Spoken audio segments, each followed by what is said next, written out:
ખરીફ મોસમમાં કમોસમી વરસાદી મગફળીના પાકને ભારે નુકસાન પહોંચાડ્યા બાદ જામનગરના હાપા માર્કેટ યાર્ડમાં વેચાણનો માહોલ જોવા મળી રહ્યો છે. જિલ્લાના હજારો ખેડૂતો પોતાના પાક વેચવા માટે ઉમટી પડ્યા છે, પરંતુ અપૂરતા ભાવ અને લાંબા વારામાં નિરાશા વધી રહી છે. યાર્ડની બહાર 2 કિલોમીટર સુધી વાહનોની લાંબી લાઈનોને લગાવીને ખેડૂતો રાહ જોઈ રહ્યા છે. હાપા યાર્ડમાં મગફળીની ઉતરાઈમાં 2 થી 3 દિવસનો વારો અને તે પછી પણ અપેક્ષિત ભાવ ન મળવાથી ખેડૂતોમાં અસંતોષ વ્યાપી રહ્યો છે. એક મણ મગફળીના ભાવ 900 થી 1100 રૂપિયા મળી રહ્યા છે, જે ટેકા ભાવ કરતાં નીચા છે.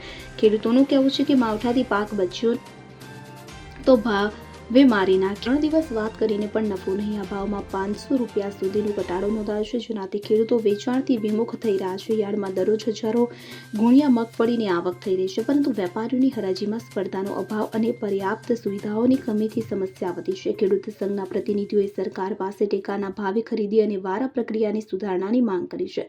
તાજેતરમાં ટેકા ભાવે ખરીદીની શરૂઆત થઈ હોવા છતાં વ્યવહારિક અમલમાં વિલંબ થતો હોવાનું જણાવાયું છે. આ ઘટના ગુજરાતના કૃષિ આધારિત અર્થતંત્ર માટે ચિંતાનો વિષય છે. માવઠાને કારણે પહેલેથી જ આર્થિક નુકસાન સહન કરી રહેલા ખેડૂતો માટે આ ભાવ વધઘટ ભર્યા જેવી સ્થિતિ છે.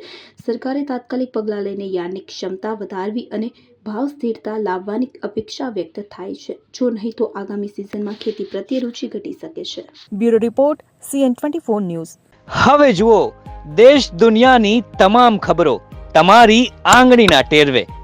ઉઠાવો મોબાઈલ અને Google Play Store પરથી ડાઉનલોડ કરો અમારી CN24 ન્યૂઝ મોબાઈલ એપ.